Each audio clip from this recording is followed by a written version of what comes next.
നമസ്കാരം. ഇന്നൊരു സ്പെഷ്യൽ ദിവസമാണ് കേട്ടോ. അപ്പം അതുകൊണ്ട് തന്നെ സ്പെഷ്യൽ ദിവസമായതുകൊണ്ട് തന്നെ ഞാൻ കാലത്ത് 5 മണിക്ക് എഴുന്നേറ്റിട്ടുണ്ട്. സാധാരണ ഞാനൊരു 6-6:30ക്കുള്ളിലാണ് എഴുന്നേൽക്കാറുള്ളത്. കാരണം മോൾക്ക് 9 മണിക്ക് സ്കൂളിൽ പോയാൽ മതി, അങ്ങനെ ഒരു 8 മണിയാകുമ്പോഴേക്കും ജോലിക്ക് പോയാൽ മതി. അപ്പോൾ നമ്മൾ 6:30ക്ക് എണീറ്റാലും നമുക്ക് സേഫായിട്ട് ആ ദിവസം മുന്നോട്ട് പോകാം. പക്ഷേ ഇന്ന് ഞാൻ പറഞ്ഞതുപോലെ ഒരു സ്പെഷ്യൽ ഡേ ആണ്. എനിക്ക് ഏറ്റവും സന്തോഷം തരുന്നൊരു കാര്യം ചെയ്യുന്ന ദിവസമാണ്. വർഷത്തിൽ ഒരിക്കലൊക്കെ ഉണ്ടാവുള്ളൂ നമ്മുടെ ആശുപത്രിയിലേക്ക് വീട്ടിരിപ്പുകാർക്കും രോഗികൾക്കും വേണ്ടിയിട്ടുള്ള പൊതിച്ചോറ് കിട്ടുന്ന ദിവസമാണ് കേട്ടോ.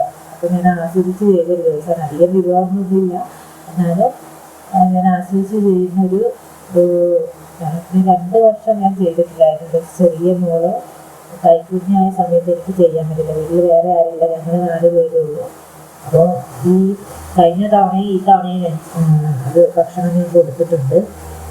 അപ്പോൾ ഇന്ന് പറഞ്ഞ പോലെ തന്നെ ഒരു സ്പെഷ്യൽ ദിവസമാണെങ്കിൽ ഞാൻ കാലത്തെ തന്നെ എണീറ്റ് നമ്മുടെ വീട്ടിലെ ഭക്ഷണമൊന്നും അവർ ഹോട്ടലിലെ ഭക്ഷണത്തിനെ ആശ്രയിച്ചിട്ടായിരിക്കുമല്ലോ എനിക്ക്. പിന്നെ നമ്മുടെ ഈ ഒരു പൊതിച്ചോറ് കിട്ടുമ്പോൾ ഞാൻ ആശുപത്രിയിലൊക്കെ ഒരു മാസം ഒക്കെ മോളെ ആശുപത്രിയിലായപ്പോൾ 1 മാസമൊക്കെ ഞാൻ ആശുപത്രിയിൽ നിന്നിട്ടുണ്ട്. അപ്പോൾ നമ്മൾ ആ ചോറിന് വേണ്ടി കാത്തു നിൽക്കും.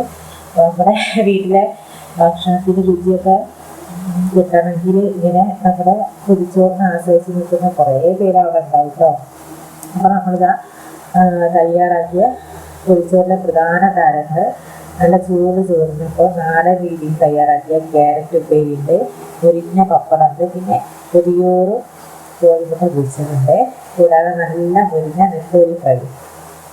പിന്നെ പച്ചക്കറികളൊന്നുമില്ല, നമ്മൾ പരിപ്പ് തക്കാളിയാണ്. മീൻകറി ഞാൻ കൊടുത്തയച്ചിട്ടില്ല. അപ്പോൾ കറി കൊടുത്തയക്കേക്ക് വലിയ താല്പര്യമില്ലാത്തതുകൊണ്ടാണ് ഞാൻ കൊടുത്തയക്കാത്തത്. അത് എൻ്റെ ഒരു രുചി ഞാൻ മുന്നിലിട്ട. ഞാൻ ആ സമയത്ത് എനിക്ക് മീനിനോട് വലിയ ടേസ്റ്റ് ഒന്നും തോന്നില്ല കേട്ടോ. നമുക്ക് പച്ചക്കറിയോടാണ് ടേസ്റ്റ് തോന്നിയത്. പിന്നെ നമ്മുടെ ഒരു ടേസ്റ്റിന് വേണ്ടി പൊരിച്ചതും നെത്തോലി പൊരിച്ചതും കോഴിമുട്ട പൊരിച്ചതും ഉണ്ട്, പിന്നെ പപ്പടമുണ്ട്. അതാണ് അങ്ങനത്തെ ഒരു ഊണിനാണ് ഞാൻ ആശുപത്രിയിലൊക്കെ കാത്തിരുന്നിട്ടുണ്ടായിരുന്നത്. ആ ഒരു തന്നെ ഞാൻ ഇതിനും മുന്നോട്ട് വെച്ചതാണ്. പിന്നെ വാഴയിൽ നമ്മൾ ചോറൊക്കെ പൊരിഞ്ഞെടുക്കുകയാണ്. ഈ ചോറിനൊരു പ്രത്യേക മണവും സ്വാദമാണ് കേട്ടോ. ആശുപത്രിയിൽ നിൽക്കുമ്പോൾ നമുക്കത് നമ്മുടെ കയ്യിലായി കിട്ടുമ്പോൾ നല്ലൊരു പ്രത്യേക ടേസ്റ്റാണ് കിട്ടുക. നമ്മുടെ വീട്ടിലാകുമ്പോൾ അത്ര ടേസ്റ്റ് പോയി തോന്നില്ല. ആശുപത്രിയിലൊക്കെ നടക്കുമ്പോഴൊക്കെ അത് പ്രത്യേക ഒരു ടേസ്റ്റ് തന്നെയാണ് കേട്ടോ. പിന്നെന്താ പറയുക, നമ്മൾ കാലത്ത് തന്നെ എഴുന്നേറ്റ് പണിയൊക്കെ സ്കൂളിൽ തന്നെ നോക്കി.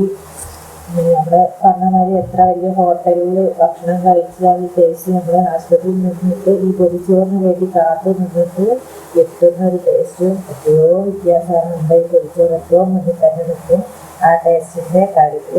അപ്പോൾ നമ്മൾ ഓരോ വിഭവങ്ങളും കൃത്യമായി അടുക്കി വാഴയിൽ വെച്ച് മടക്കി കെട്ടി പൊതിച്ചോറ് തയ്യാറാക്കിയിട്ടുണ്ട് കേട്ടോ.